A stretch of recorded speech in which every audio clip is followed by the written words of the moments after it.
उत्तराखंड में विधानसभा चुनाव की तैयारियां जोरों से चल रही हैं।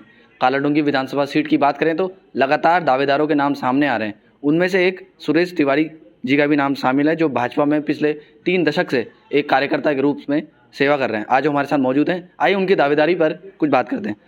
तिवारी जी, सबसे पहले तो आपका स्वागत है। धन्यवाद। तिवारी जी, किस तरीके से आप अपनी दावेदारी को देखते हैं, क्योंकि आप लंबे समय से भारतीय जनता पार्टी में जुड़े हैं और लगातार जनसंपर्क भी कर रहे हैं? देखिए, मैं भारतीय जनता पार्टी में बाल्यकाल का कार्यकर्ता हूँ।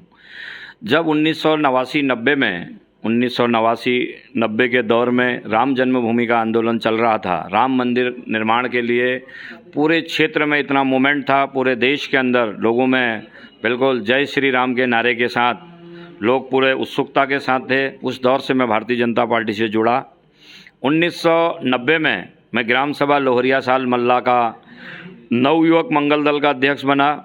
1991 में भारतीय जनता पार्टी के हमारी जो ग्राम सभा, उस समय ग्राम सभा थी लोहरिया साल मल्ला, मैं उसका अध्यक्ष बना। ग्राम सभा के अध्यक्ष से लेकर न्याय पंचायत के अध्यक्ष, मैं युवा मोर्चे का ब्लॉक का अध्यक्ष रहा, जिला महामंत्री रहा, कुमाऊं का संयोजक रहा। पिछले 10 वर्षों से मैं लगातार भारतीय जनता पार्टी में प्रदेश मीडिया प्रभारी के रूप पर मैंने काम किया।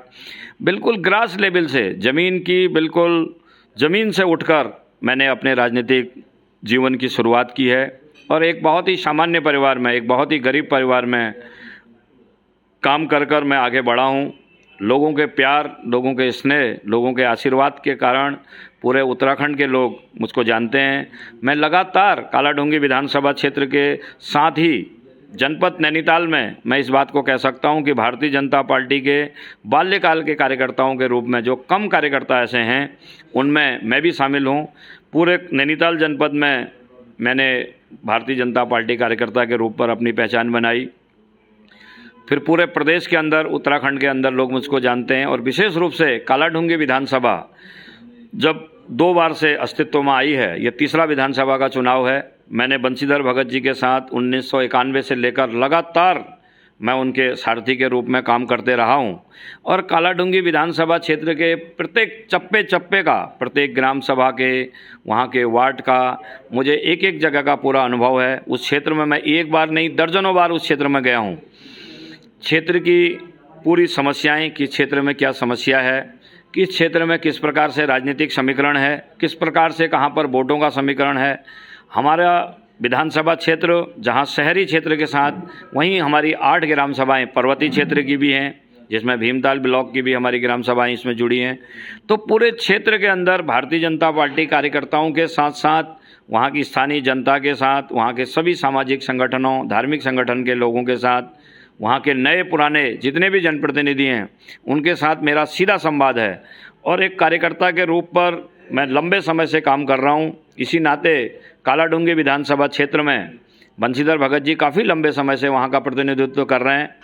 तो हमने भी पार्टी के फोरम पर इस बात को कहा कि मैं भी इतने लंबे समय से संगठन का काम कर रहा हूँ, अब मैं जनता के बीच में काम करना चाहता हूँ। मैंने अपने पार्टी नेतृत्व को 2017 में ही, उस समय अजय भट्ट जी हमारे प्रदेश अध्यक्ष थे, त्रिवेंद्र सिंह रावत जी मुख्यमंत्री थे, तीरथ सिंह जी मुख्यमंत्री बने, पुष्कर सिंह धामी जी, मैंने अपने बंशीधर भगत जी अध्यक्ष बने, मदन कौशिक जी वर्तमान में अध्यक्ष हैं, पार्टी के हमारे महामंत्री संगठन जी हैं।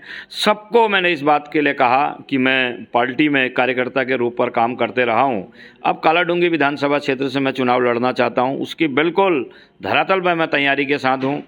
अपनी सरकार के द्वारा, हमारी जब सरकार बनी उत्तराखंड में 2017 में, मैंने पूरा प्रयास किया कालाडूंगी विधानसभा क्षेत्र के अंदर सरकार की जितनी योजनाओं को मैं क्षेत्र में ला सकूं, मैंने प्रयास किया।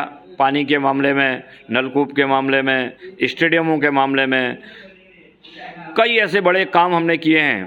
प्रधानमंत्री जी के जल जीवन मिशन का जो उनका लक्ष्य है कि पूरे देश के अंदर हर जनता के हर घर तक हम पानी पहुंचाएं, हमारी सरकार को भी 2000 करोड़ से भी ज़्यादा जल जीवन मिशन और अमृत योजना में पैसा मिला। कालाडूंगी विधानसभा क्षेत्र में 7-8 से ज़्यादा वहाँ पर हमने नलकूप लगवाए। कालाडूंगी में बेलपड़ाव में मिनी स्टेडियम बनाया। कालाडूंगी में मैं प्रयासरत हूँ कि वहाँ पर एक ICU सेंटर बने, चूँकि नैनीताल मुख्य मार्ग होने के कारण वहाँ पर आए दिन दुर्घटनाएं घटती रहती हैं। एक तरफ रामनगर बड़ा इलाका है, दूसरी तरफ हल्द्वानी भी बड़ा क्षेत्र दूर करीब 40-50 किलोमीटर की दूरी है। तो इस कारण कई बार जब एक्सीडेंट होते हैं तो घटनाएं घटती हैं, वहीं पर दुर्घटनाओं में कई लोगों को अपनी जान गंवानी पड़ती है। इसलिए हमारा प्रयास है कि कालाडूंगी में ICU सेंटर बने। कोटाबाग में भी हम मिनी स्टेडियम के लिए प्रयास कर रहे हैं, लगातार प्रयासरत हैं। अपनी सरकार की योजनाएं, हमारे सांसद हैं अनिल बलूनी जी, उनके प्रयास से भी हमने कोशिश की कि अधिक से अधिक हम क्षेत्र में सौर ऊर्जा की लाइटें लगाएं। हम प्रयास कर रहे हैं अपने सांसदों से, अपने सरकार के मंत्रियों से, अपने मुख्यमंत्री जी से। हमने कई योजनाएं, जितनी योजनाएं हम कर सकते हैं पूरा प्रयास कर रहे हैं। लोगों के सुख दुख में हम पूरे तन्मयता के साथ रहते हैं।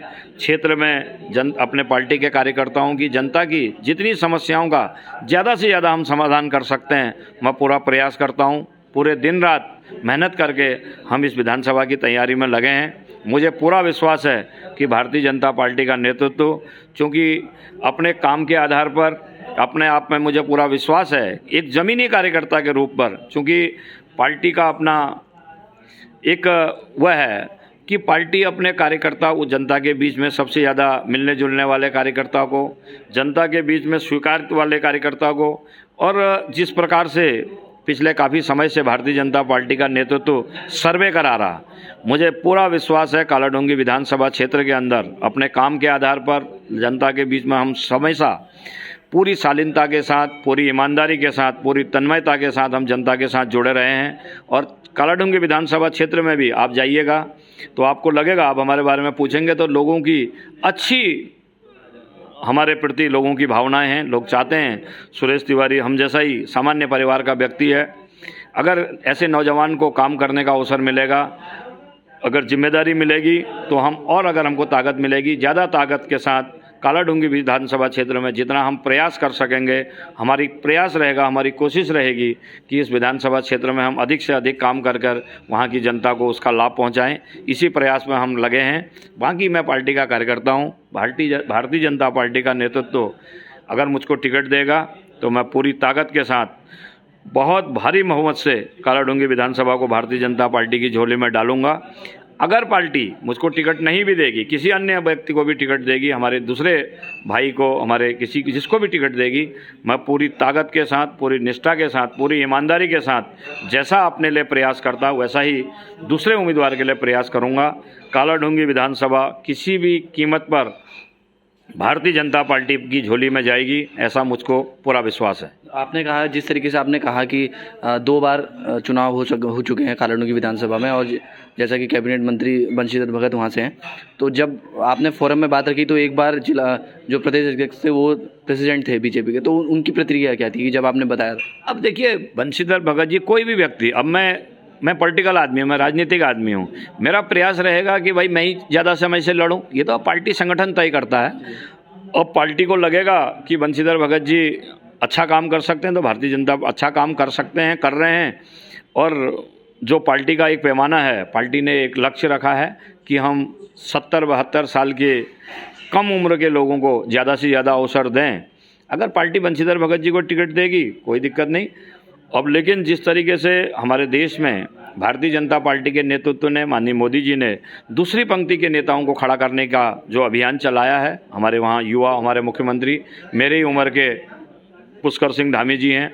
पुष्कर सिंह धामी जी के साथ मैंने भारतीय जनता युवा मोर्चा में, वो प्रदेश के अध्यक्ष थे, मैं भारतीय जनता पार्टी का उन्हीं के नेतृत्व में युवा मोर्चे का जिले का महामंत्री रहा, कुमाऊं का प्रभारी रहा। पुष्कर धामी जी के साथ मेरे बहुत गहरे संबंध हैं, हम सब हम उम्र हैं। तो जब उत्तराखंड में एक नौजवान को मुख्यमंत्री के रूप में जिम्मेदारी दी है तो हमको विश्वास है। और मेरा पार्टी नेतृत्व से भी हमने तो अपनी बात पार्टी के फोरम में भी रखी है। अब लंबे समय तक आप अगर एक ही व्यक्ति को उम्मीदवार बनाते रहेंगे, एक ही व्यक्ति को चुनाव लड़ाते रहेंगे, तो दूसरी पंक्ति के लोगों को कहाँ अवसर मिलेगा। तो हम चाहते हैं कि नौजवानों को अवसर मिले। भाई देखिए, हमारे अंदर इच्छा शक्ति है, हमारे अंदर काम करने की कुव्वत है, हम काम करना चाहते हैं। अगर एक बार क्षेत्र की जनता हमको अवसर देगी तो हम काम कर अगली बार जब काम करेंगे तो ही जनता के बीच में जाएंगे। तो हम नौजवान हैं, हमारे अंदर काम करने की ललक है, हमारी इच्छा है। इस इच्छा से हमने पार्टी के नेतृत्व को अवगत कराया है। अगर पार्टी जिम्मेदारी देगी तो कालाडूंगी विधानसभा में और तेज गति के साथ और ज़्यादा विकास इस क्षेत्र में होगा। हम अपनी ऊर्जा का पूरा संचार कालाडूंगी विधानसभा क्षेत्र के लोगों के समस्याओं के समाधान के लिए करेंगे, ऐसा मुझे विश्वास है। और मुझे इस बात का भी विश्वास है कि भारतीय जनता पार्टी उत्तराखंड में दूसरी पंक्ति के कई नेताओं को टिकट देगी, ऐसा मुझे विश्वास है। इतनी बात मैं पार्टी संगठन में लंबे समय से काम करते रहा हूँ, अपने अनुभव के आधार पर कह सकता हूँ कि 70 विधानसभाओं में इस बार आपको देखने को मिलेगा कि अनेकों ही विधानसभाओं में हमारे नौजवान साथियों को अवसर मिलने वाला है, ऐसा मुझे विश्वास है। बात करें कि भाजपा प्लान कर रही है कि लगातार दूसरी बार सरकार बनाने की, जो आज तक उत्तराखंड में हुआ नहीं है। वहीं बात करें ISBT है हल्द्वानी में, इंटरनेशनल स्टेडियम है, जू है और रोजगार है, कई मुद्दों पर लगातार विरोध हो रहा है। देखिए, ऐसा नहीं है। जिस समय हमारी सरकार 2-2.5 साल का हमारा कार्यकाल हुआ, अचानक कोविड आ गया। कोविड के कारण पूरी दुनिया की व्यवस्था खराब हो गई, अर्थव्यवस्था खराब हो गई, भारत की व्यवस्था खराब हो गई, अचानक आ गई उत्तराखंड की व्यवस्था। लेकिन एक मजबूत नेतृत्व माननीय मोदी जी के नेतृत्व में पूरे देश ने, हमारी देश कितनी बड़ी जनसंख्या वाला 135 करोड़ से भी ज़्यादा देश में हमारी जनसंख्या है, और इतने बड़े देश को संभालना कोई आसान काम नहीं था। कितनी कुशलता के साथ अपने अनुभव का लाभ लेते हुए देश के सभी वैज्ञानिकों के साथ, देश के सभी बड़े उद्योगपतियों के साथ मिलकर मोदी जी ने इतने अच्छे कुशलता के साथ देश का संचालन किया, जिसके कारण आपने देखा होगा दुनिया के जो सबसे ज़्यादा मेडिकल की लाइन पर सबसे ज़्यादा शक्तिशाली देश अमेरिका जैसे देश की व्यवस्था लड़खड़ा गई। लेकिन भारत के अंदर मोदी जी के कुशल नेतृत्व में हमारे देश के वैज्ञानिकों ने, हमारे देश के उद्योगपतियों ने खुले तौर पर, खुले दिल से देश की जनता की सेवा करने के लिए अपना पूरा खजाना खोला। इस महामारी में किस प्रकार से हमारे देश में भूखमरी हो सकती थी, लेकिन मोदी जी ने कितनी कुशलता के साथ प्रत्येक घर तक राशन पहुंचाया। पूरा कोई भी ऐसा परिवार नहीं रहा जो राशन से वंचित रहा। और 135 करोड़ की देश में 100 करोड़ लोगों को हमने जो है वैक्सीन लगाई।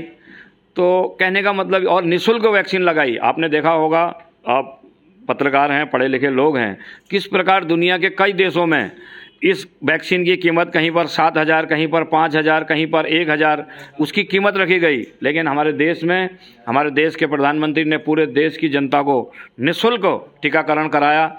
पूरे देश की जनता मोदी जी के नेतृत्व में चाहती है कि हम पूरी तरह सुरक्षित हैं। और उत्तराखंड चूँकि यह देवभूमि है, हमारे उत्तराखंड में अधिकांश परिवार हमारे सैनिकों के हैं, और उत्तराखंड में देवभूमि के नाम से हमारे वहाँ जाना जाता है। उत्तराखंड के लोग भोले भाले, सच्चे और ईमानदार लोगों की हमारी पूरी दुनिया के अंदर छवि है। और उत्तराखंड के लोगों ने मोदी जी के नेतृत्व को देखा है।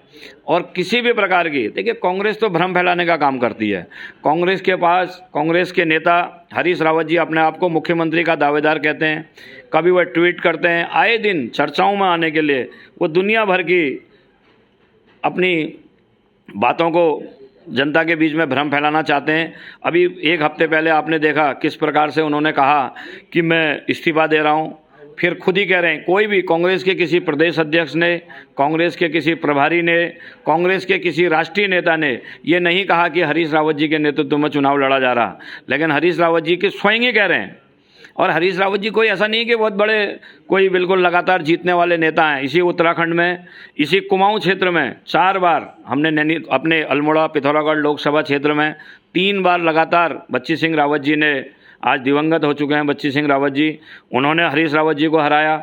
उनकी पत्नी रेणुका रावत यहाँ से चुनाव लड़ी, बच्ची सिंह रावत जी ने उनको चुनाव हराया। अभी पिछले विधानसभा चुनाव में हरीश रावत जी उत्तराखंड के मुख्यमंत्री थे। हमारे दोनों नौजवान युवा नेता किच्छा में राजेश शुक्ला और यशोरानंद जी ने अपने हरिद्वार में हरीश रावत जी को भारी वोटों से चुनाव हराया। तो ये तो कांग्रेस का अपना भ्रम है। कांग्रेस के लोग करते रहते हैं इस तरीके की चर्चाएं कि हरीश रावत जी के नेतृत्व में उत्तराखंड की सरकार आ जाएगी। हरीश रावत जी हमारी सरकार से पहले उत्तराखंड के मुख्यमंत्री थे। हरीश रावत जी के बारे में उत्तराखंड की जनता कांग्रेस के बारे में ठीक प्रकार से जानती है। और कोविड का उन्होंने पूरा समय देखा है, और अभी भी कोविड का खतरा टला नहीं है। तो इसलिए उत्तराखंड में जो अदला बदली की सरकार होते रही है, इस बात का मिथ्य इस बार टूटेगा। उत्तराखंड में हम पिछले बार 57 सीटें थी, इस बार हम 60 से भी अधिक सीटें लेकर उत्तराखंड में भारतीय जनता पार्टी की पूरी बहुमत की सरकार बनेगी, हमको ऐसा पूरा विश्वास है। चुनाव से पहले कांग्रेस ने भाजपा में सेंधमारी कर दी है और कैबिनेट मंत्री जो आपके थे वो कांग्रेस में चले गए। वहीं अब लगातार पिछले कुछ दिनों से कई खबरें आई हैं, तो उस पर भाजपा की प्रतिक्रिया क्या है?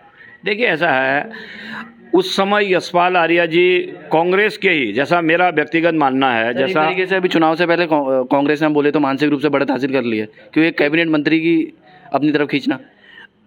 आप उत्तराखंड की जनता को भली प्रकार जानते हैं, हम देवभूमि के रहने वाले लोग हैं। मार्च के महीने में चुनाव होना है, मार्च के महीने में रिजल्ट आएगा।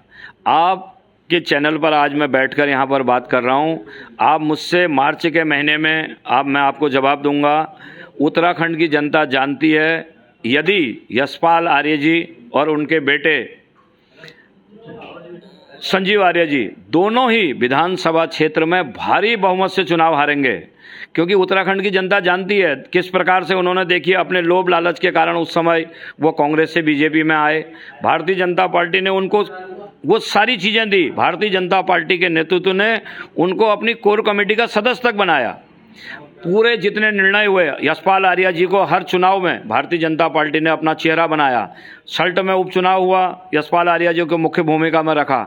कोई भी ऐसा चुनाव नहीं हुआ जहां पर हमने यशपाल जी की अनदेखी करी, लेकिन यशपाल आर्या जी ने उत्तराखंड की जनता के साथ, चूँकि जनता सब देख रही है, बाजपुर में उनको पूरी तरीके से पता था कि वो चुनाव हार रहे हैं, इसलिए उन्होंने जो है कांग्रेस पे वो आए हैं। बाजपुर की जनता जानती है, नैनीताल तो पूरा हमारे पहाड़ की विधानसभा है, वहाँ पर्वतीय क्षेत्र के लोग भली प्रकार से जानते हैं।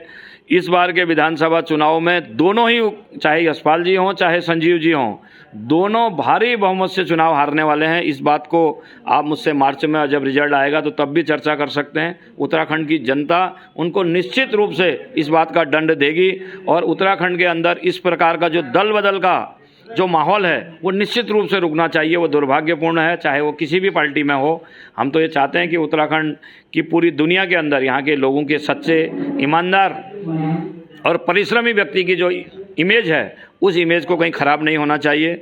इस प्रकार से हमारे छोटे राज्य में इस प्रकार का दल बदल जो हो रहा है, ये अच्छे संकेत नहीं है उत्तराखंड के लिए, ऐसा मैं मानता हूँ। सर, अब मोदी जी की रैली है हल्द्वानी में 30 तारीख को, उससे पहले देहरादून में रैली हो चुकी है उनकी, और बीच में जो था उनकी जो प्रस्तावित तारीख थी उसमें बदलाव हुआ, और कांग्रेस का कहना है कि जो राहुल गांधी जी की रैली हुई है देहरादून में, उससे डर कर बदलाव किया गया।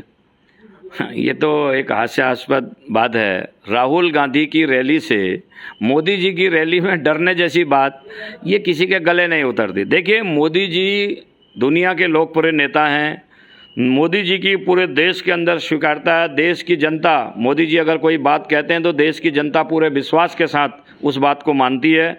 मोदी जी की रैली और राहुल जी की रैली का कोई मुकाबला ही नहीं है।